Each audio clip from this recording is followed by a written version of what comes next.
I'm here to talk about content curation and its role in uniting your sales and marketing strategy. 2 seconds background on me. I've been in and around the learning technology world for about 25 years now. I've started 3 businesses and successfully sold 2 of those so far. Third one will be a charm, I'm sure. Driving all of that has been running sales teams, running marketing teams, and underlying all that has been using content to build relationships, primarily B2B relationships. So let's just step back a little bit. Let's go back to basics. Content curation. Well, what is it? What does this phrase mean? Why does it matter in social selling and in content marketing? And how to get started with it. I want to start exploring those 3 questions by taking it even further step back and just asking yourselves about buyers. What do we know about buyers? I'm going to make some assumptions that most of you are in a sales or marketing role or aspire towards being in such roles, and that you're primarily interested in building relationships with B2B audience. B2C is a little bit different. I'm going to be focusing more on B2B today, but the lessons do extend across both points. If you're in that market, as I've been for a long time, you will have noticed a shift. You will have noticed a shift in power and control towards buyers. Buyers have changed. The opportunities available to buyers have shifted dramatically. And we as sales and marketing professionals, we always need to constantly evolve. We need to be continuously learning. We need to be changing our behavior. We need to be changing it in response to the changing world that buyers are operating in. A few things to summarize that. This is research from Forrester from a couple of years ago. If anything, these numbers have gone up since this report. But buyers are in control. The shift of power is with buyers. 92% of B2B purchases will start with an online search or a social search of some kind. 74% of buyers say they much prefer using websites, and they prefer to go online. They prefer to do the research and understand what is out there for me. What are the options available to me for whatever product or service I might be looking for? Who is going to solve my problem the best? They are researching, they're looking at you, they're looking at what you say, and when they are ready, they will engage with you. So they use social networks, primarily LinkedIn, but the others as well, to learn about different vendors, different offers in the marketplace. And 90% of them will not take a cold call. So if you've been trying to cold call recently and it hasn't been working, this is why. Buyers much prefer to be in charge of what they're doing themselves rather than waiting for you to do it. What is really important in all of this? Content. Content has always been king. I would promote it to queen. Content has always been the vital thing that enables buyers or prospects or people considering you, your brand, your product, your company, your service to make decisions about you. So if buyers are using social and search to find this content, what experience are they having? Well, they're having the same experience that you and I have when we use Google or when we use LinkedIn or Twitter or Facebook to find things. They are getting overwhelmed. There's an enormous amount of content produced every day. And the experience that people have is a great phrase by Mark Schaefer, who's excellent on all matters of content marketing, and really recommend you read his work. He's come up with this phrase, content shock. So content shock he defines as when exponentially increasing volumes of content intersect our limited human capacity to consume it. What does that mean? There's more content produced than we are ever going to be able to consume. We are never going to be able to keep up with everything that's written, published, videos, articles. It's so easy to publish content. It's so easy to put content on social, on the web. But the problem is it's out of control. We can't keep up with the consumption of it. I think I experience that on a daily basis. And I'm sure you do too. We're all overwhelmed. And if you use Google, as I imagine some of you do, you just do a simple search like sales tips, as I did recently, you get 180 million results. Well, good luck getting past page 1 in those results. It's just too much content, too little time. We're all experiencing this. CNN estimated recently we're exposed to about 74 gigabytes of content every day. Ironically, CNN is probably adding to that number by publishing that and sharing more content. But much of this information is just coming at us as noise. It's not controlled. There are signals in there. There are clues of content in there for us and for our buyers and our prospects, but it's disorganized. Clay Shirky, another great writer, has done an awful lot of work around echo chambers and being diverse in terms of the content that you look at, has an even better phrase, I think, with respect to Mark. Yes, we can call it content shock. We can call it information overload. But really what it is filter failure. We're letting too much of the wrong content come at us, each and every one of us as individuals, as sales professionals, marketing professionals, and as buyers, as prospects. It's filter failure.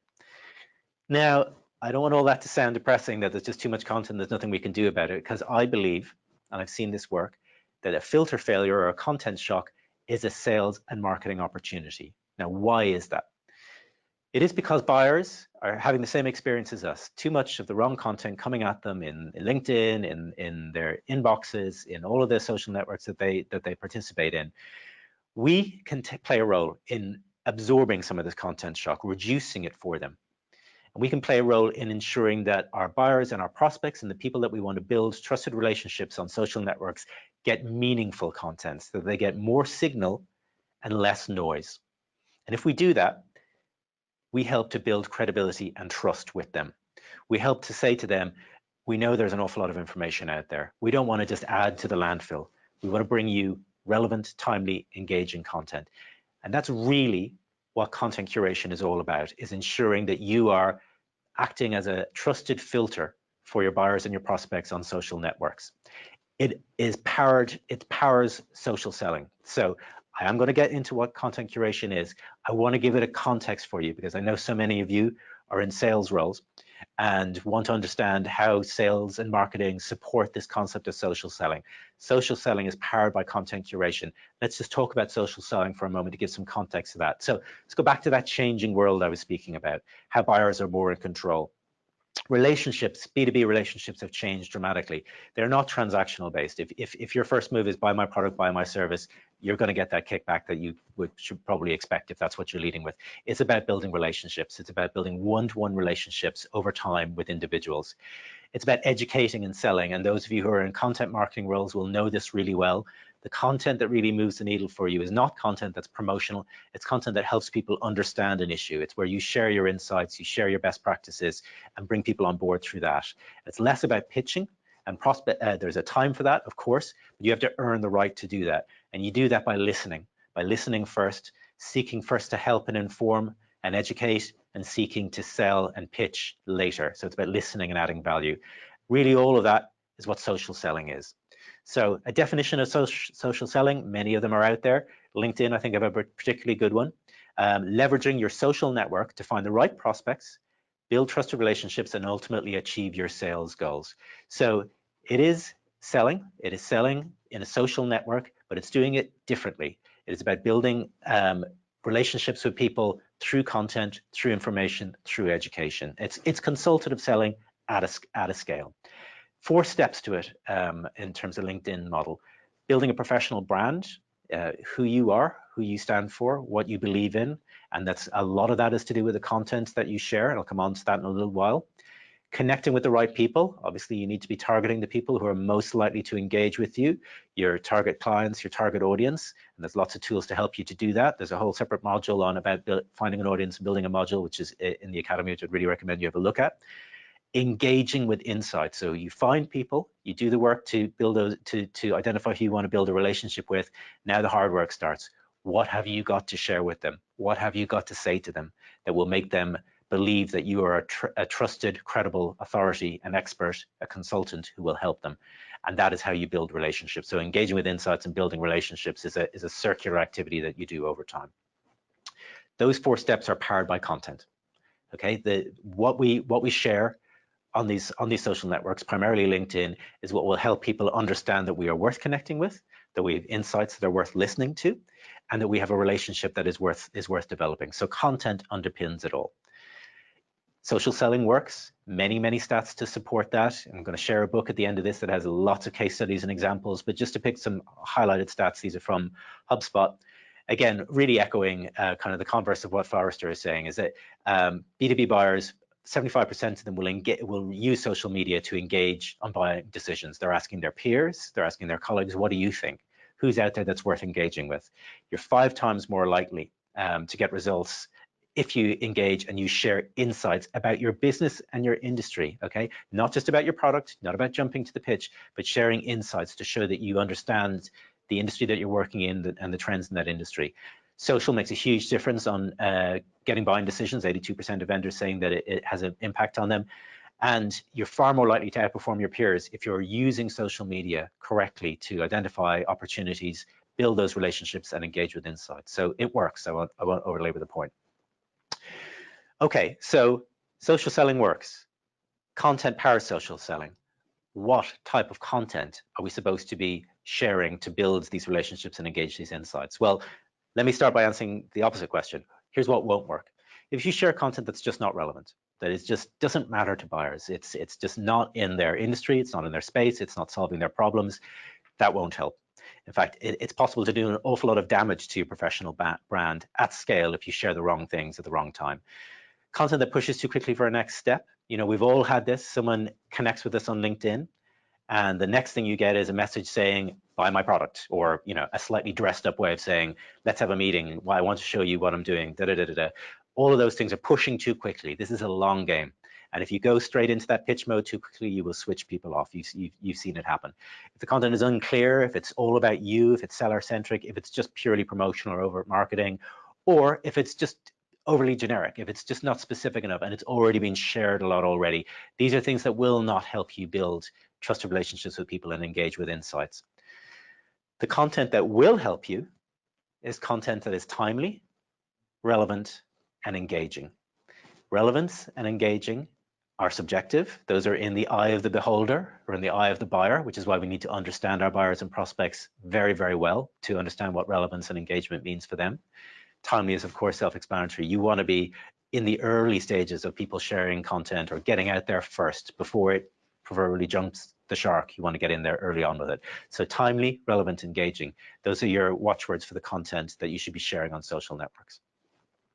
Okay, we've talked about content. And here's a question I often get asked at this point, particularly by people in marketing and sales roles, which is, we get it. We should be sharing this content on social networks, primarily on LinkedIn, to build these relationships with buyers. We do not have time or budget to make all of this content. We just don't have time. We're kind of busy. You know, we have targets. We're already trying to hit quotas. We are already engaged in all sorts of pitching conversations, etc. I cannot, as a salesperson, suddenly become an author, a blogger. I can't be creating videos. I don't have the time to do it. I may not feel like I have the skills to do it. Marketing teams will have time and budget, and I should hope you all who are professional marketers have a content marketing plan that's budgeted and allocated to. But even then, you can't just double down or triple down on the amount of content you're creating. And I get that. I wouldn't do it either. And this is where content curation, I told you we'd get there in the end, really makes a difference. Content curation is your new best friend and a very powerful weapon in this activity of social selling, because you don't have to make all the content, you can curate it. So what is content curation? Lots of definitions out there. Here's one I particularly like from Rohit Bhargava. He talks about what is a content curator. Content curator, I mean, simply borrowed from the museum or art gallery metaphor, you're organizing content, you're grouping it, finding it, organizing it, and sharing the best and most relevant content on a specific issue online. And the key thing is you are doing that continually. Content curation is not a one and done activity. You're repeatedly looking out there for the most recent, relevant, timely, and engaging content. You're adding your insights to it, and you're sharing it with the right people at the right time. Now, we'll pick apart this definition, go through some steps in a moment, but I want you just to think about that role of content curation.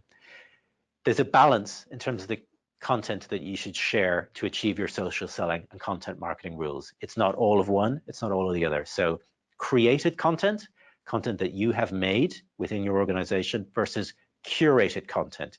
Curated content is third-party content that's been authored by somebody else that you have sourced. You want to balance between those two things. Of course, you have to have your own content. You're in the business of promoting your product, your services, your company. You need your own content to be in control of that message, and that raises brand awareness. It's hugely valuable as long as it doesn't fit into that category of this is just a brochure, this is just a pitch, this is not really answering any questions for me. So you need to think about the structure of that and making sure that it's relevant and engaging for your buyers and for your audience.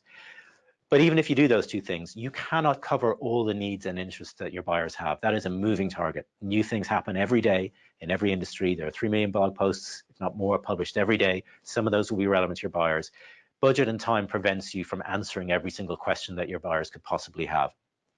And even if you had unlimited resources to create an unlimited amount of your own content, I wouldn't recommend that's what you do, because you're only talking about yourself. Even if we're doing it in a very well structured and valuable, meaningful way, it's still your content. It still has an underlying intent about buying. That's not a great way to build credibility. Someone used the analogy of a dinner party or a cocktail party. If someone just walks up to you and immediately starts talking about their own company and their product and them, you're probably going to walk away, which is what people will do on LinkedIn if that's what you approach with. So none of us have a monopoly on good ideas. And if we're going to ensure that we have a balanced view, that we're trusted advisors, we need to balance our created, our own content with curated content, third-party content from around the web. So that curated content should be from diverse sources. Big benefit of it, it takes no effort to produce it. You're not writing it. You have to find it, and we're going to talk a little bit about how to do that in an efficient way in a couple of minutes, but it's a fraction of the effort that it takes to create a new piece of content, because you all know as content marketers, the effort it takes to research a report, to write it, to edit it, to produce it, put it together, same for videos, podcasts, and all the other different formats that you use. You don't have the time to do it all, so curate content as well as creating it. It also sends a couple of other signals as well. It shows that you are an open-minded, diverse person. You are interested in content from multiple different sites and sources. You don't just talk about yourself. You tap into industry trends. You're tapped into the publications that produce really good quality content that are trusted sources, and that you're consuming it, and that you're sharing it with people in a sensitive, meaningful way. And I'll come on to that in a couple of moments. But you're showing your buyers, we understand the issues that you're facing. We have some of the answers, but other people have some of the answers as well. And you're adding your own insights. A great phrase that's been used around this is being a good content curator is almost like being a content concierge. If you borrow that hotel analogy of a concierge saying, whatever it is you need, I will get it for you and I will bring it to you, no problem at all. That's what you're trying to do when you're curating content. You're going out there, you're finding it, you're organizing it, you're bringing it back, and you're making it very personalized for people and sharing it in the right way. It's a great way to build those trusted relationships, get that engagement, and ultimately move towards profitable relationships with individuals. So that's created versus curated content. Anthony Iannarro, great writer on content marketing and social selling, I think really nailed it with this particular quote here. So he stepped back and said, okay, well, social sellers or any person with a sales role on, what you're really trying to be is a trusted advisor. Trusted advisor means doing two things, building trust and sharing advice. And you don't need to create content to do that. You need to have awareness. You need to be very tapped into the trends, the issues, what matters, the problems, the challenges in the sector, in the industry that you're operating in. You need to know that stuff. You need to curate it. You need to organize it, and you need to work as a team, sales and marketing together to do that. And you need to share those insights with the right people. Now, sounds easy to say, but I think he's really, really nailed it there. Think of yourself as a trusted advisor. What can you do to help to build that trust and build that advice over time? So created versus curated content. What is the right balance? I regularly get asked this question. So should we stop producing content and just share other people's content all the time? No, of course not. It's about finding the right balance for you. Now, there's lots of different metrics out there. You may have heard 4-1-1, you may have heard 70-20-10, all approximately in the same proportions. I quite like this from Joe Pulizzi, 5-3-2. So maybe three numbers you can take away from today: 5-3-2. 50% of the content that you share, he recommends, should be third-party content. So content that you have not made, that you've curated from third-party sources. 50% of it.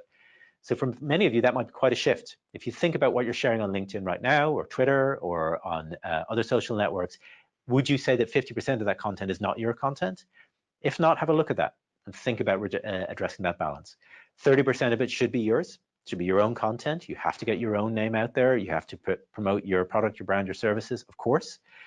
The other 20%, and an unscientific way of saying it, other stuff. So fun, inspirational, stuff that just really got your attention, humorous content that just shows that you're a person as well, that you're a human and that you share things that you like. So think about that balance. Your mileage may vary, of course, but it's important, I think, to have a ratio in mind about how much of each of these types of content that you're sharing.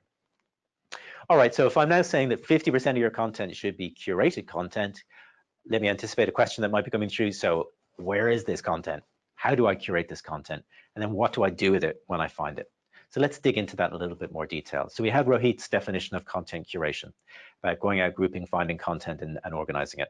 I'm going to break it down into 3 practical steps for you. So I've asked you to remember maybe 5-3-2 from today.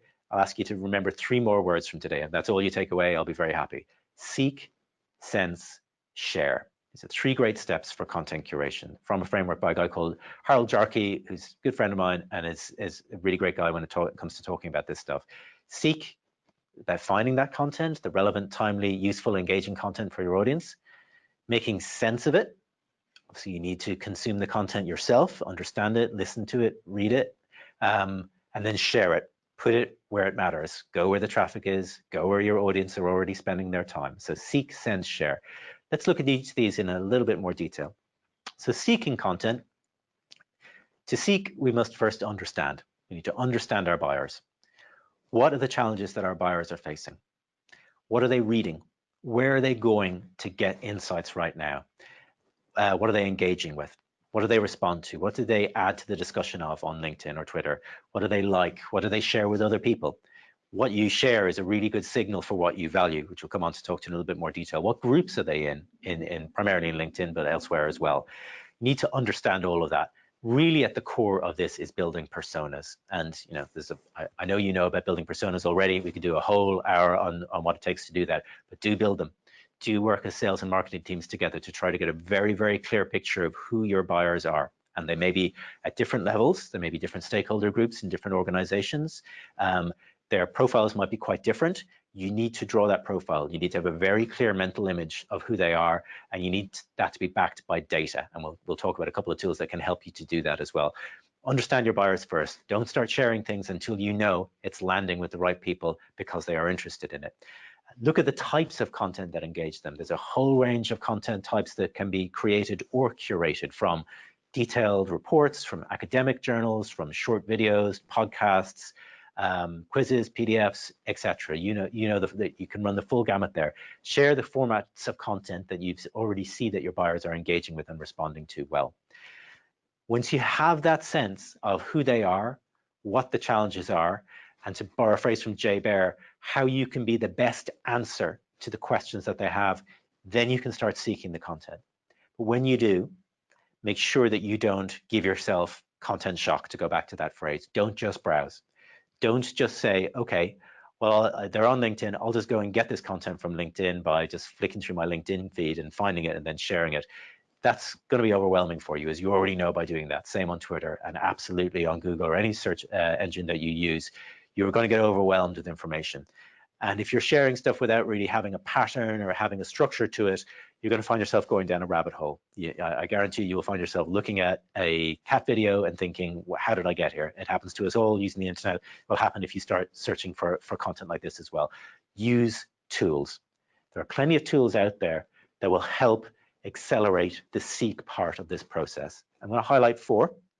I'm going to just do a quick tour of one of them. So HubSpot, you know HubSpot.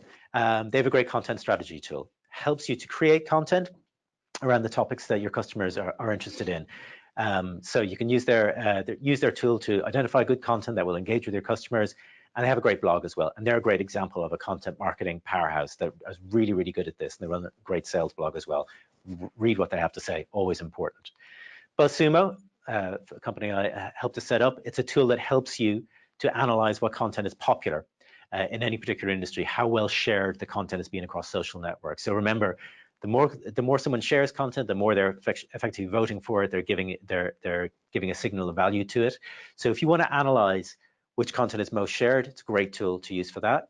You can also use it, so going back to that buyer persona question, if you want to identify a particular buyer and find out what content have they shared, you can use BuzzSumo to do that. So you can do some really deep analysis of buyers. You can identify who the influencers are in any industry and see what content they share, because you want them to be sharing your content as well.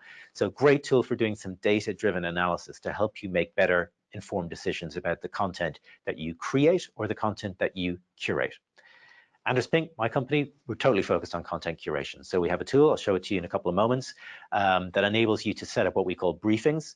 These are constantly updating feeds of content on whatever topic you are interested in, filtered whatever way you want to. So again, going back to that whole idea of filter failure, we're trying to help you to set your own filters to decide what matters to you, and to ensure that you have a constant feed of content as a sales and marketing team that you can then use to curate and share effectively. I'll show you that in a moment. Sprout Social, great platform as well. I'm sure many of you are familiar with the great work that they do. Great hub for social media publishing, analytics, and engagement across all your profiles. And there are many more. I'm highlighting 4 here. The key thing is use the ones that work for you. Try them all. They all have free trials, and settle on the right tool for you. But use a tool when you're doing seeking. So I'm going to shift gears for just a moment and dive into one of these tools, just to give you a sense of how they work. And I'm going to go into the Andes Pink platform, just to give you a sense of how it operates here. So as I mentioned, this is the content curation tool. It's trying to help you do that seek, sense, share cycle of activities in a structured way. I'm in our web app here, but you can also do it on native mobile apps as well. And I know someone in the preparation for the webinar today was asking a question, and I believe you were from a fisheries organization or a maritime organization. So I thought it might be interesting, just for your benefit, but for everyone else as well, to show you an example of an organization in the same space. It's Cat Marine, one of our clients here. This is helping the sales and marketing team in Cat Marine to do some content curation. So what you're seeing here is a series of briefings on various different topics. So they're interested in consultative selling because they are sales professionals, but also industry topics, so ferry, fishing, cruise, emissions technology, and so on. Each of these briefings has content within it. So if I go into one of these, for example, so let's just say offshore. I'm now seeing content about this topic of offshore, and offshore meaning offshore drilling, oil and gas from their perspective. That's what their clients are interested in. And this is what the sales professionals in this organization want to stay up to date on, need to stay up to date on to understand what's happening in their industry. Of course, they publish and produce their own content, but they are well aware other people publish and produce valuable content around this topic as well. So what they have here is they have a feed of content in this briefing. They can go back a month, a week, 3 days to see what's been published recently. And as you can see, there's a series of pieces of content coming through here from various different sites and sources. So if they want to go and look at any of this content to have a closer read of it, they can do that. It'll just pop into a new window. So the seeking has been done for them. These briefings are updating every 4 hours. So the tool is going back out to the web, looking for content that is being well shared, that is published on authoritative sites that they've chosen, that matches whatever topics that they've asked for, and has been published in the last 4 hours. So something might not have been published in the last 4 hours, in which case it won't update. But on topics like offshore, there's always something new happening. So even in the last 24 hours, there's 6 or 7 articles coming in here. So this is content that is being automated for them. The seeking is being handled for them. They don't have to go out and look at 25 different websites to find this content. It's being brought in, aggregated, and organized and ranked for them. From here, they can then do some sense making from it, so they can start a conversation about it. So I could say, you know, we should really talk about this, etc. I can flag a member of the team to let them know that they should look at it. It's particularly relevant to their clients.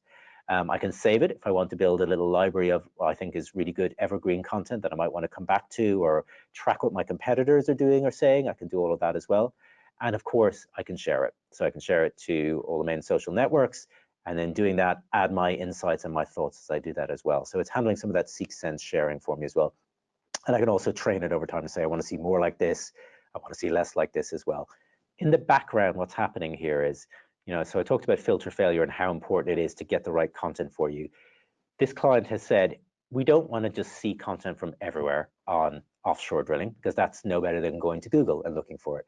We want to see it from specific places. So they've chosen sites and sources. These can be websites, RSS feeds, Twitter handles that they want to see content from. They don't want to see everything from these sites. They only want to see content about offshore oil or gas from these sites. And they could also go further and say, we don't want to see content that mentions specific competitors or specific markets or industries as well. Do it in any language that they want to as well. So you set your filters, you decide what you're interested in. I'll just show you, for example, if I wanted to, for example, say I am interested in the topic of AI or big data, say, for example, if I was trying to share useful content because I know my customers are interested in that, but not just anything about AI or big data, only if it mentions HR or if it mentions, I don't know, recruitment, say, for example. So a hot topic at the moment, how is artificial intelligence and big data driving change in HR and recruitment? So that's just very quickly said, bring in content about these things, only if it mentions these things. I could say, don't mention anything that mentions, say, machine learning, for example, entirely driven by me. And then I can further say, where do I want to see this content from? So I can see it from 6,000 sites, which is a list that we run of the top sites. Or I could say, you know, for this, I'm particularly interested in what IBM has to say about this. And I'm interested in what, say, TechCrunch has to say about this. So I could say, I want to be quite discerning here, because maybe I'm engaging with really senior stakeholders, and I only want to see things from very specific sites and sources. So these could be any sites and sources, could be academic journals, could be wider publications, whatever you choose, or you can just choose one of these lists. So you set up your filters whatever way you want to, and then it will just automatically bring in content for you. And as you saw there, it's going to keep updating every 4 hours. bringing me content that I can get value from. So I just wanted to quickly show you that. You can obviously do it in the tool or have it come into another platform as well. So you want this appearing in your Slack channel or Microsoft Teams or your CRM or somewhere else, or a learning management system where we often integrate. That will help keep people up to date. So Cat Marine use this to help keep their sales teams continuously updated on what is happening in their industry so that they can have better conversations with their clients. They know the sales teams are busy, we all are. They don't have time to go out looking for this content on a manual basis every day or every 4 hours. So they do it together and then they collaborate, choose the very best, and then share it. So that's just one tool of many that are out there. Just wanted to give you a quick tour of it. Again, my key point is whatever tool you choose to use something. Use algorithms to help you, particularly with this seeking activity. So that's all I wanted to show around this. So that's just a quick tour of one particular tool. But do consider which tool is right for you, and then you can share the content effectively from it. So that's seeking. I want to come on now and talk about making sense of the content. So seeking is something that algorithms, tools can help you with. Making sense of content is something that only humans can do. So we talk a lot about how the bots are going to take all our jobs and AI is going to wipe out all of our professional opportunities. Not the case when it comes to content curation, because sense making is absolutely about an individual understanding and reading content. What does it mean to make sense of content? Well, it means adding your insights. It means adding your insights to drive engagement. So what you don't want to do, you go to the trouble of seeking out a piece of content in a tool like Anders Pink or one of the others, or you just find something on the web yourself. You need to personalize it. Don't just flick on a link. Many people do. They will just share a link without adding any context to it. To me, that's just, you're kind of just adding to the noise. And please, please, please don't do this thing that unfortunately some people still do, which is share something that they haven't actually read. That is damaging your credibility if you do that. You must read, listen, watch whatever content you're about to share, so that you're ready to answer questions about it and you're ready to respond to individuals about it. You need to do a couple of things when you're sharing content. 3 P's to remember. Personalize it. You're an individual, you're a human being. What did you learn from this content? Is the easiest question to ask yourself is, what did I take from this? What did I learn? If you summarize that, you show a couple of things. You show that you're not trying to say that you're an expert on the subject. You're continuing to learn like everybody else is, and you have some insights that you'd like to share with it. So ask people, explain what you learned, ask people what did they take from it, what's their view on it. And by doing that, you start a debate, you start a question. And so you can be as provocative as you want to here. So you might share a piece of content with a stakeholder that you're trying to build a relationship with that maybe is from a competitor of theirs. It's a pretty provocative thing to do. But if you do that in the right context and you say, look, I noticed this is happening in the industry. This is my take on it. This is where I think this trend is going. I would love to discuss this with you. That's a far more interesting conversation to my mind in terms of engagement than saying, here's my product. So have a debate, start a conversation. You can do that privately or you can do that publicly. And we'll talk about different pros and cons of both in a couple of moments. And then provide context is the 3rd P, is providing that context. So we're in curation, we are all trend spotters. We're looking out there for patterns around content about, this is relevant. This is the 5th piece of content addressing this particular issue of artificial intelligence driving HR, for example, or a particular type of vessel equipment within the fishery industry. We're seeing a particular pattern here. You have an opportunity to then observe that pattern, call it out and say, I think this is particularly relevant because it's fitting into a key trend in our sector, or it's providing a different point of view. How does it build on other content that's been published and produced? So curated content, wrap your sense around it. Show that you are engaged with the content, and then people will engage with you. So that's sense making. You can sense make in a couple of different ways, and sensing and sharing, we're now kind of bleeding into the share point. But you can do that on LinkedIn in a number of different ways. You can do it publicly. So here's an example on the left. This is from my own LinkedIn feed where I shared a piece of content about social selling, about how account-based marketing relates to social selling. It's not my content. I didn't write it. Demand-Based wrote it.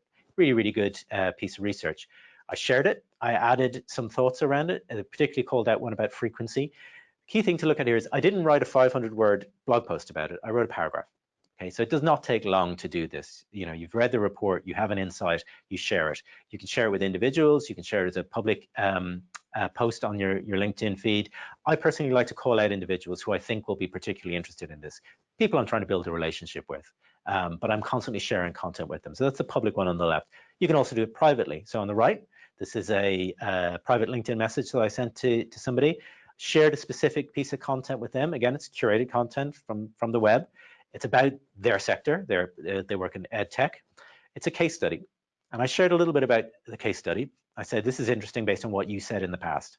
So we've had a dialogue. I'm building a relationship. I'm listening to what they've said before. I'm sharing this piece of content because I know they are interested in this, because they've mentioned something to me. And then I've slightly provoked them.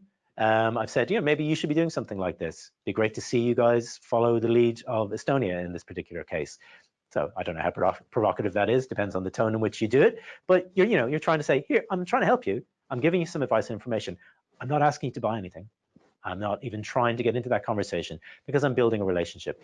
And of course, this is not just about prospects or people that you've never met or engaged with in person before or never sold anything to.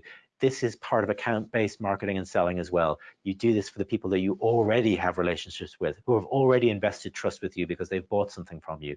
We all know in B2B sales, it is about keeping that relationship alive, renewing it every day with new insights and new information to share with them, because they always have a decision to change, and you can be sure your competitors are trying to build the same type of relationship that you have. So not just for new prospects and new opportunities, it's for existing ones as well. Really, really important. We're already kind of moving into the share when I show those couple of examples. Sharing, of course, is you're going to do the work to seek the content. You're going to do the work to read, listen, watch, and engage with it, make sense of it. You got to share it. You got to put it in the right place, the right time for the right people. And in social selling, bear in mind, you know, we're only as good as our professional brand.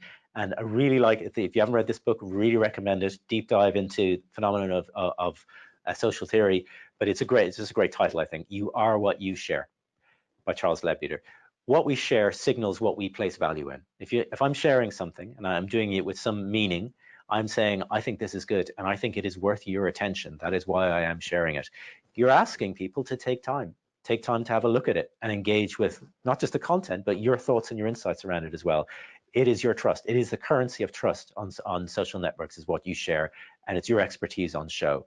So with that in mind, share in a discerning way. This is not about going into broadcasting and every single time a piece of content comes your way that you're just pushing it back out there. It is about being very, very selective. You know, we're going back to that point about content shock. We are not trying to add to content shock. We are trying to absorb a content shock for people and only share really good quality content. What does quality mean? Timeliness, I think, is really, really important for this. If something has already been shared 1,000 times on LinkedIn, very little point being 1,001, unless you're sharing it with someone you absolutely know has not seen it before. But you know, we have to be aware of the timeliness of content, and that will vary by industry. Some industries, if something is breaking news, you want to be among the first to share it. Sometimes the cycle might be a little bit longer. That's for you to decide, but do think about timeliness. Is it targeted? Are you sharing with the right people? Are you adding value for the prospect? Are you adding insights? Are you providing context for them? Is it relevant? Which hopefully should be self-explanatory. And are you bringing in your insights? So it's not just about sharing everything. The other point I would make about this is, don't just share what is already in LinkedIn. So LinkedIn has a fantastic tool, Sales Navigator. I'm sure many of you use it. It will bring you content that is worth sharing. But a lot of that content has already been shared on LinkedIn. That's how it's in there. So you're not going to be the first person to share that. Think about being diverse in terms of your sources. Somebody used the analogy about being a content curator as about being a really cool underground DJ who's found this track that nobody else has heard and is playing it for the first time. That maybe going too far in terms of hipsterness for what we're trying to do here today, but it's an analogy to bear in mind. You're trying to find things that are a little bit underground that maybe people have missed, maybe it's zoomed past them in their feeds, but you're drawing their attention back to it. So by all means, look at the big sites, the big publishers. They tend to dominate anyway. You know who they are in your industry, but also look at the niche ones. Think back to that Cat Marine example.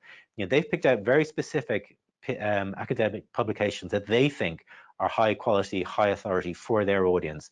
And they're pulling content from those rather than just something that's being shared maybe in the broader news media. So think about going niche, think about being really specific, think about long tail content that might not have come to anybody else's attention. If you're uncovering that and it's valuable and relevant and has a great meaning for your audience, that's great content to share. So where you share it obviously matters hugely, and I've already kind of alluded to this several times today. LinkedIn for social selling, for B2B, is your go-to network. The stats bear it out. It's by far where most B2B buyers are getting their insights, spending their time having conversations. It's where you have to be. Yes, Twitter, yes, Facebook, but if it's about focusing, and if this is new territory to you and you're building your social selling strategy, LinkedIn is where you have to start. It's become a publishing platform in its own right. As you know, you can publish articles on LinkedIn. You can publish videos now on LinkedIn as well, so they follow the lead from Facebook and Twitter in terms of embedding live video. So it's a great place to produce original content. That content can also be curated content, and we'll come on to have a look at that as well. When you're using LinkedIn, a couple of things, common with what we said before. Obviously, you need to make it valuable. You need to make it personalized. You need to let people know what you're sharing with them, why you think it's useful, and building that question. A couple of examples, it might be an industry report. Industry reports are great to share, and whatever industry you're in, I'm sure there is facts, stats, updates, quarterly reports that help people to understand what's happening in the industry. You can share those, but even better, you share your take on them. Do you agree with them? Do you think that there's a missing trend? Do you have further insights to add? Really valuable to do. We already talked about looking at competitors. It pays to be healthily paranoid, I like to say, looking left and right, looking what other people are doing in the field, and helping your buyers and your prospects stay aware of those things. Even if it's just to say to them, does this matter to you? Is this a distraction, or is this really meaningful to you? Comment on something that their business is doing. If you know someone has merged or been acquired or is acquiring or expanding or adding a new product or service line, note that, congratulate them, and then ask them some questions about it. Listen to them, and then add value with curated content over time. So a number of different ways you can engage with prospects on LinkedIn. Just quickly run through them. Messaging people directly, I already showed you an example of that. So you can message people directly once you've connected with them. If you use Sales Navigator, you get, I think it's 15 messages a month where you can reach out to someone. If you're going to do that and it's someone that you don't know, you really need to think very carefully about the structure of how you do that. You can introduce yourself, explain professionally why you're connecting with them. I would always add value in a first contact with anybody. Even if it's just accepting a connection, I would always seek to add value. I would always seek to share something meaningful for them or ask them a question to get the conversation going. Sales Navigator, mentions and posts we've already looked at. LinkedIn groups, they kind of have come and gone over time. I still find them really, really useful. Whatever industry or whatever sector you're working in, there is a LinkedIn group where your target prospects, your audience are hanging out, and your competitors are probably in there as well, so you should be too. And then you can do it at scale through updates, articles, and videos as well. When you're sharing content on LinkedIn, always remember it's a B2B professional network. Keep the tone professional. And so it's that 50-30 rather than that 20 on LinkedIn. Adding value and insights, asking a question. Somebody said, I think it was Anthony Inaro said, social selling is a conversation. It is not a broadcast. It is not just about you pushing content out. It's about you listening to people and then adjusting what you're sharing based on what they say. And it's not about the sales pitch, as we've already said. It's about playing the long game, being patient about it as well. Particularly in groups, I think really, really important. And do browse LinkedIn. You can search for groups on whatever topics you're interested in. There are great social selling groups if it's in that topic, or content marketing. There's great groups out there for that. Don't hijack the topic when you're in the group. You are not there to promote yourself, promote your company. Many of those groups will have a no self-promotion rule, which I think is probably a good practice. And if you try to jump to that, you'll probably get kicked out of the group. So don't do that. You are a participant, you're a citizen in this group. Be a good community member. Acknowledge other people's views. Have professional, diverse opinions. Be responsive. If people ask questions, answer those questions. Get back to them quickly. And post content in the group that you think will be helpful. Maybe on a 2 to 3 times a week basis. I think, again, this is not about broadcasting, drowning everybody out. It's about being sensitive about when you do that. Another great tool you can use for sharing content on LinkedIn is Point Drive. So it's a way of putting together a presentation. It can be video, images, links. Great way of creating an asset. But bear in mind, this does not have to be content that you have created. Yes, you put the asset together, but it can be your insights on 10 trends that have come across your desk in the last 3 weeks on this particular subject. It can be all curated content where you're sharing the links, adding your thoughts, but putting it together in a more structured way. And I think that's a great middle ground if you're not quite ready to produce long form content, but you want to go slightly further than just sharing content. Tools like Point Drive, or even just writing roundup posts or articles that bring together several different viewpoints is a great way of doing that. So you have a look at Point Drive if you're not using it already. I'll very quickly, because I'm constantly want to get into questions, just point out, I am aware there are other social networks. Facebook, of course, you should use as well. Your buyers are there as well. The tone is going to be quite different on Facebook, as you already know from going there. Great for running live sessions, live videos. I've seen some really effective ones run there. It's an example of a screenshot there. More about B2C, it's more about promoting products rather than B2B relationships, and more for personal content. Twitter is kind of in the middle. And I think your buyers are, and your prospects and your audience are as much on Twitter as they are on LinkedIn. They're using it slightly differently. People generally have a more diverse set of interests. You see a lot more personal content, as you know, on Twitter, but you still need to share content on there. So anything that you curate, consider its validity in Twitter as well as on LinkedIn. I would share, maybe slightly less formal content, more fun, inspiring, personal content on Twitter, but it's a great place to build conversations as well. And of course, you can direct message and build relationships with people when they follow you there as well. I'm not going to go into too much about Facebook and Twitter today. And of course, there are many others as well. If you're my daughter, you'd say you just share everything on TikTok, but you just make your choices about the right networks to share on. So that is curation. That is curation, how it underpins your social selling activity. It is a sales and marketing team activity. And I really do believe that this sales and marketing can be the content curation dream team, because I think there's a strong relationship. So I just want to run through some of the points there. Content marketers, you can help curate this content. So you can work together with the sales teams to say, okay, let's build these buyer personas if we don't have them already. Let's understand what our buyers listen to, are interested in, what they read, what they engage with, what their problems are. Let's curate this content together. So most of the tools I mentioned earlier on, they have a team function to them. So you can work together, as I was showing you, to say, what about this content? This seems really interesting. Should we share this? This seems really valuable. So you can work together as a team on that. Marketing teams are really, really effective at helping to build those insights. So you can almost draft, this is the kind of thought that might be useful to share about this piece of content. Obviously, the salesperson is the one actually sharing it with the buyers and the prospects in their personal relationships that they're building on LinkedIn. But marketing teams can make that easier by maybe drafting that or saying, you might want to tie this back to something else we've been saying or a key point that we've been sharing on our social networks. The other thing that I think curation is really important for marketing teams is it can inform your content plan. Because if you're out there seeking, sharing, making sense of content that everybody else is publishing, it's going to give you some signals as well that will inform your own content strategy, because you will see things that are missing. You will see things that people have not written about. You will see an angle that you can produce that will be original. And those are the gaps that are really valuable to fill. That's how you avoid being the me plus 75 in terms of sharing the same points across social networks. You can write something highly original, your own angle, your own take on it.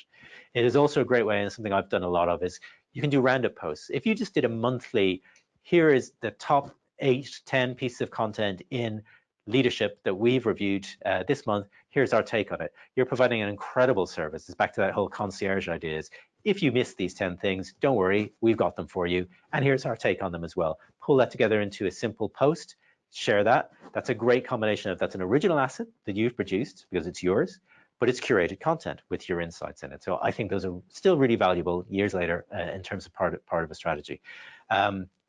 And then obviously, of course, as you build out your content marketing activities, it's back to that 5-3-2. 50% of what you share should be that curated content. So you can power sales teams as a marketing team. You can help them to find that content.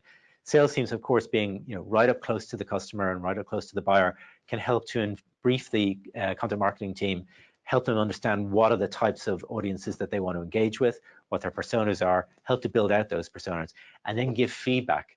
Because this is a long game. This is not about sharing one piece of content and then everything opens up and you've built this fantastic relationship. This is more like compound interest. You share a little bit, you start curating over time. Nothing may happen at first, slowly, and if you build that habit over time, it will lead to results. But you need to be awake to the fact that you may need to change what you're sharing. If something's not working, it's not getting engagement, look for something else. And there is that cycle loop that you need to bear in mind. And that brings really onto my final point today, which is nothing to do with tools. It's about human behavior. This is a new habit. Social selling powered by content curation is a habit. Any habit, you've got to put in the time, you've got to build that habit over time. Here's just a serving suggestion for you. If you want to do this, seek, send, share activity, here's a habit that I've seen work quite well for people is think about bursts of time during the day. So seeking content, you might do this on the train on your way into work. It's a good activity to do on the move because you can access all of this content on mobile apps as well. Dive into whatever tool you're using, look for what's new. Look for what's new today. Even just scanning headlines and say, that's nonsense, I don't need that, but this looks really good. Have a look for that. Spend 15 minutes a day doing that. Sense making. Invest a further 10 minutes deep diving into selected pieces of content. Maybe 2 or 3 pieces of content. Might be a short video, might be a blog post, might be a report. Ask colleagues, what do they think? Is this good quality? Do we agree with this? Is this worth sharing with our audience? And then sharing it. So 15 minutes, focusing, I would say, primarily on LinkedIn, sharing at least one thing a day. And I know that might sound crude, but that it's about building cadence. It's about remaining always top of mind. It's about getting into that habit, sharing one insight publicly, but also sharing it privately. You know, thinking about who is in your network, who you're trying to build relationships with, who might this particular piece of content and your insight prove valuable to, sharing it with them. And then responding to conversations, because if you keep planting seeds like that, you keep sharing your insights, you will generate dialogues, and that's what we want. We want to have dialogues. We don't want to be broadcasters. We want to have conversations with people. We want them to come back to us and tell us, that was really interesting. That's not really the kind of content I'm interested in, but if you do have anything on this, please share it with me. That's exactly the kind of dialogue you have.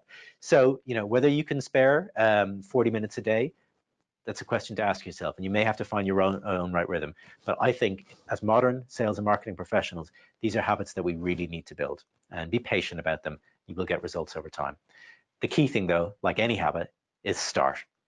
So start this habit now before somebody else does. As Kevin Thomas Tully says here, your competitors are not going to wait for you. They are already doing this.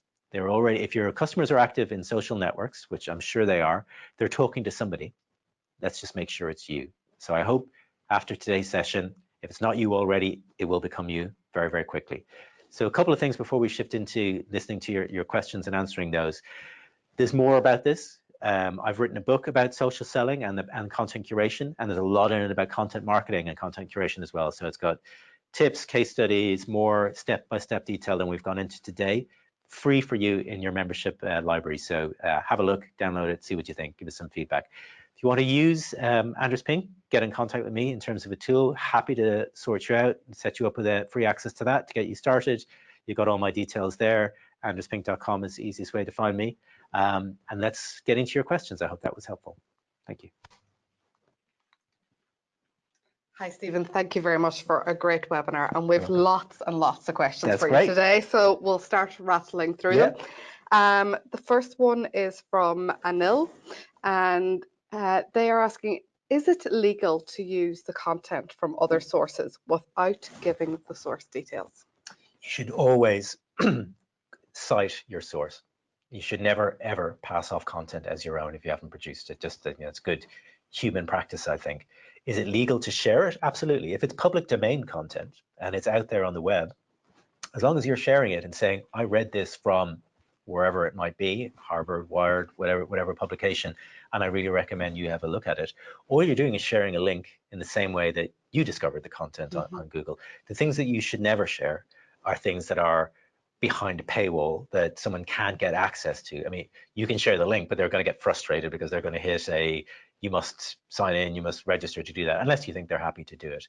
But it's absolutely, public domain content is absolutely legal. If you're sharing, obviously, content from within your organization, you need to have, you know, a approval process for doing that. But if you're sharing content that's been produced by your content marketing team, that's really what it's for. So just be careful. It is good practice, good manners to always say where the content came from. So I read this from whoever it was. This is from Digital Marketing Institute. I really recommend you read this, or this is from this author.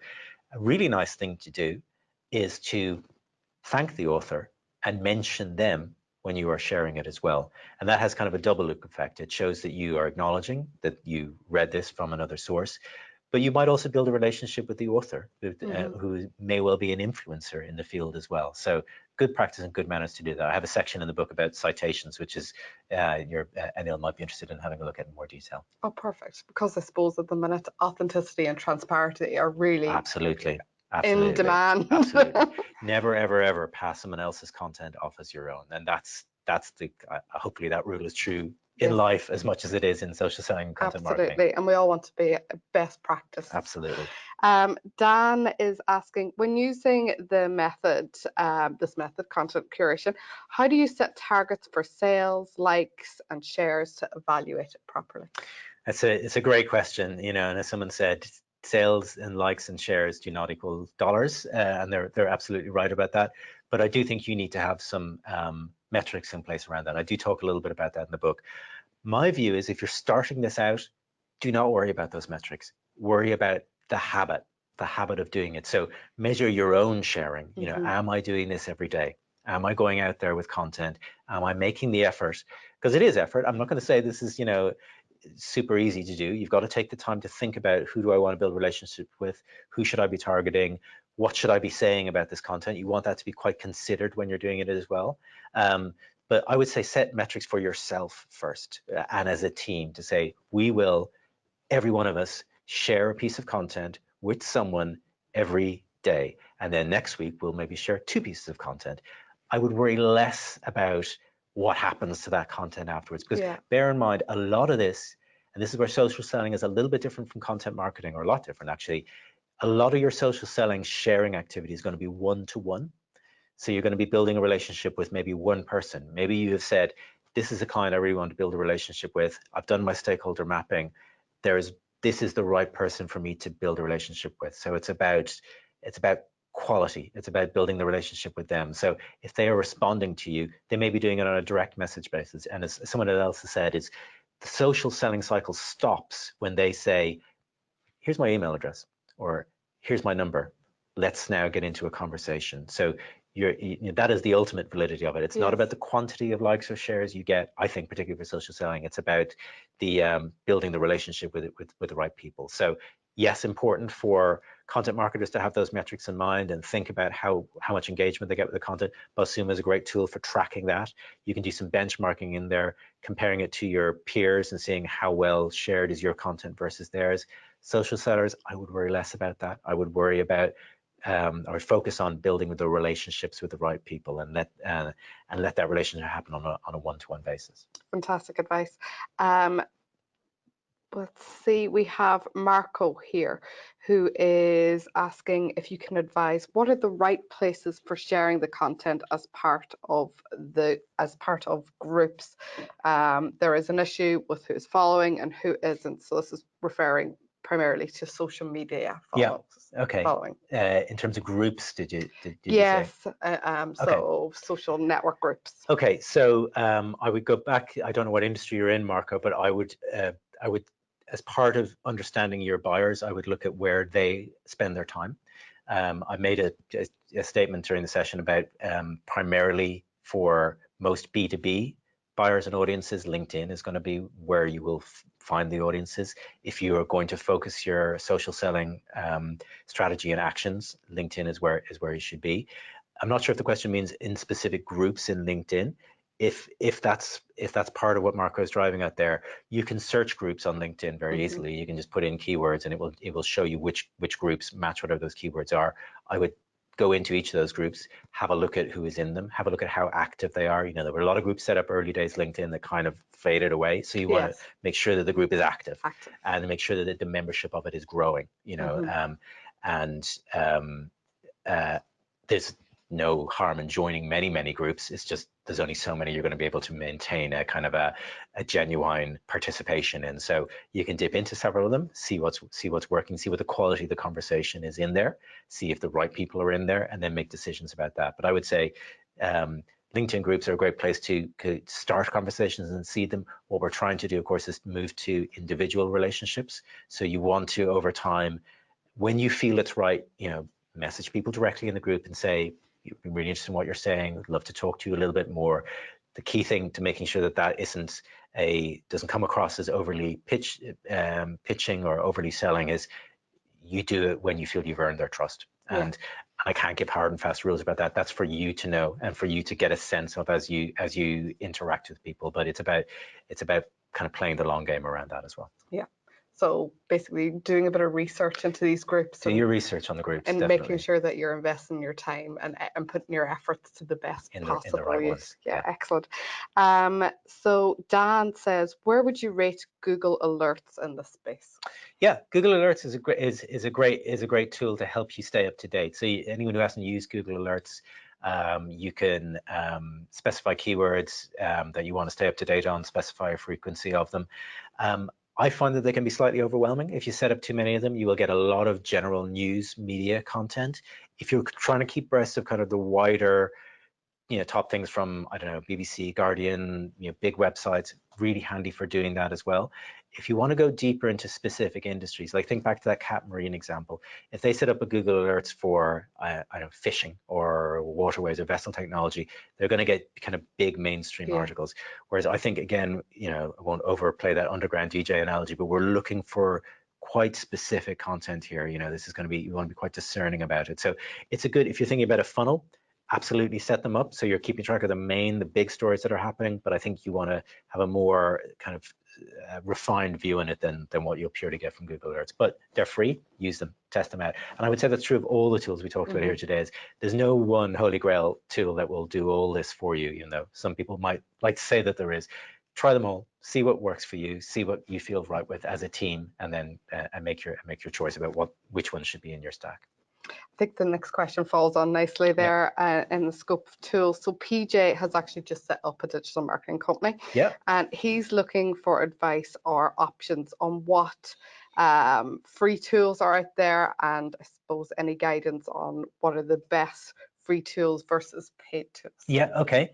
Well, we've looked at 4 today. All of those 4 tools have a free version to them, so you'll see this quite commonly, PG, when you start looking at this.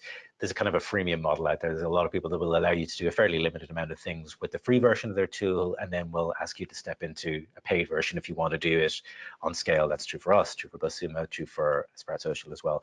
I would try all of, well, depending on your appetite for experimenting with different tools, I would try as many of them in the free mode as you can, get a good sense of what they are like, and then choose the right ones for your stack. But if you're thinking, do you say he's setting up a digital marketing agency? Company. Okay. Okay. So you're going to want to think about kind of the whole cycle there.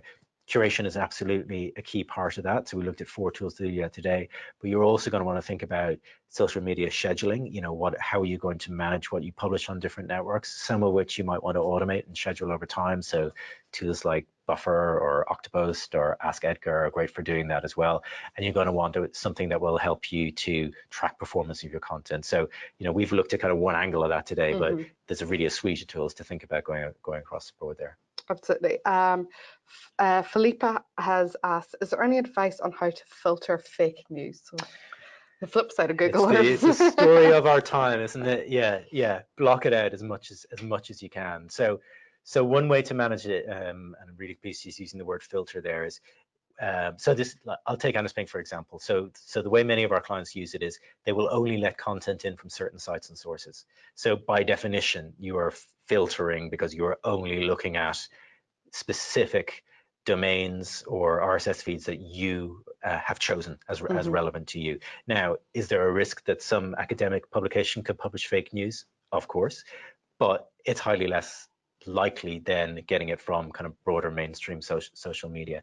I think it's a problem, almost stepping out of the social selling and content marketing realm. It's a problem we all have. We're all bombarded with it, and this is, caused problems for the social networks because it's been damaging to the trust that we have in them, because there is so much fake news, not just published in them, because anyone can publish to these networks, but that gets amplified in these networks because of kind of fake belief in them. And the problem with that is, and Clay Shirky writes a lot about this as well, is you can get trapped in this echo chamber where you're surrounded by people who believe this stuff, even though it's patently untrue. I would say, tools like Snopes are really good as well, which is more if you want to identify a source that seems to be patently fake, you can use that to narrow down. The easiest way to do it from a professional context is to control your filters and look very narrowly at size. The other thing you can do, and some people do this, is look at a whole range of sites, because you want to have a diverse set of sites and sources. You don't want to just be looking at 3 publications and nowhere else. That's going to give you a fairly narrow view in the world. Look at them all and then make decisions very quickly. Say, I want more from this, I want less from that, I want nothing from this one. If you kind of go through a little bit of a training cycle around that, so we call that kind of training the briefing in Annasping, is basically just give feedback saying more of this, less of that, none of that. It will get more refined over time as well. But yeah, it's a difficult thing to insulate ourselves from in the modern world, unfortunately. Let's see, I think we are over, so we might just shortcut the Q&A a little bit and just take a few more. So if I go to, I hope I'm pronouncing your name properly, Shaya. So I feel like curated content is writing a blog which provides relevant, timely, and engaged content. Isn't it just a long way around to drive sales in? Of course it's a long way around to that. That's why we're here. Yeah. Yes, of course. It is social selling. You know, it is about building profitable relationships over time.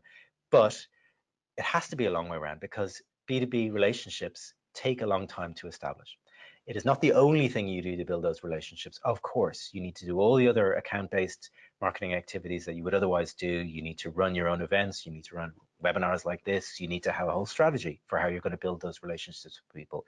But the point I'm making, and I would just slightly refine what she said there, was it is not about writing a blog. That might be one of the things that you do as part of your strategy, but it is about, you know, back to that 532, it is about sharing content from other people, other sites and sources, even competitors. And this is quite controversial. You know, someone wrote a blog post a little while ago saying, should we share our competitors' content? Discuss. Some people were horrified about, well, why would I do that? Why would I give airspace to my competitors? My view is that's actually okay to do because you are respecting that it's not all about you. You're not the only person talking about this stuff, and maybe you have an insight that you could add to do that as well. So that, you know, might feel counterintuitive, but that shows people that you are a trusted advisor, you're a trusted expert. You're not just all about you. You're not just all about sales. You're about building a relationship over time.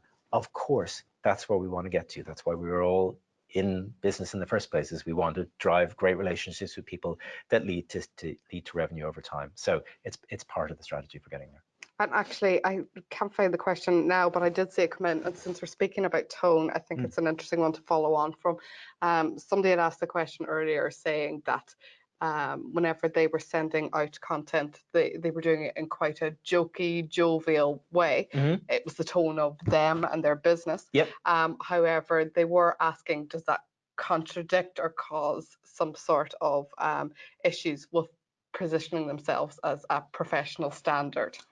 So tone affecting. It's a great question. Yeah. You want to be authentic, right? You want to be yourself. You don't want to pretend you're someone that you're not, because that's not going to be sustainable when you get into a relationship with a buyer or prospect on LinkedIn. I think industries set their own tones. You know, some industries are, you know, we work a lot with highly regulated industries, pharmaceuticals, banks. Not so many jokes in there. We're, you know, quite formal in terms of how content gets shared. Someone else asked a question about cooperatives earlier on. I would, you know, probably in that kind of territory. You want to do it in a professional, insightful way. If your industry has a dynamic that is quite, you know, fun and jokey, and you feel that's you and that's complementing your buyers and that's how they like to be engaged with, there's nothing wrong with that. But you need to get some feedback, and if you're not getting any feedback, that is feedback, you know. So you have to find the right tone for you and the right tone that sits with your buyers. You can experiment with these things as well. You can A/B test. You can try a slightly different tone on Twitter and Facebook than you would on LinkedIn. And I think that the platforms, social networks themselves, kind of categorize into different tones and slightly different personalities as well. So you can maybe share in a certain way on Twitter that you might not share on LinkedIn, and experiment with that. But you have to set it for yourself. You need to be genuine and authentic about it. Excellent. I think we might take one last question and leave it there. So let's go with let's scroll down maybe a little bit towards the end. Okay, so Anna, taking all your points around being relevant and engaging into consideration, what is more important to focus on in the content marketing if you had to choose one, quality or quantity? I actually think we have covered this a little bit earlier, but maybe just to reinforce the point. Quality. Yes, quality. Every time. Quality. There is no prize for, you know, as Rand Fishkin said, there's no prize for hitting publish, right? That's it. You could share 100 links a day if you wanted, and lots of people automate this, so there's constantly something coming out every hour. That's just noise. That's just noise. You know, I would much rather see someone share one thing that has been, you know, considered, carefully read, has an insight wrapped around it, and is building on the original piece of content. Quality every time. It would be my view. Excellent. Thank you very much, Stephen. Yeah. And thank you everybody for participating today. We have so many questions in, and unfortunately we just can't get to them all during the live session. I might see if I can twist Stephen's arm afterwards. I'll answer them on LinkedIn to maybe get Twitter a few wherever, of these answered afterwards. So thank you very much. Thanks for having me. So just a quick reminder for everybody, the recording of this webinar will be sent out to you very, very shortly. We will clean up the recording and put the slides on our membership platform, so they'll be accessible for you whenever you need them. They'll be up there eternally for review. So they should be up there within the next 48 hours by the time we get them cleaned up and turned around. And our CPD members, unfortunately, this is not an automated process. So take your certificate of completion for attending this webinar and upload it onto your CPD records to get that one CPD point approved. So thank you again for all your time today, and thank you very much, Stephen. It was a pleasure having you. The feedback from the webinar is awesome. Thanks for all the great questions. It's really great to get that conversation going. So absolutely, absolutely. Thank you all for your time and participating, and we'll sign off today. Thank you very much. Thank you.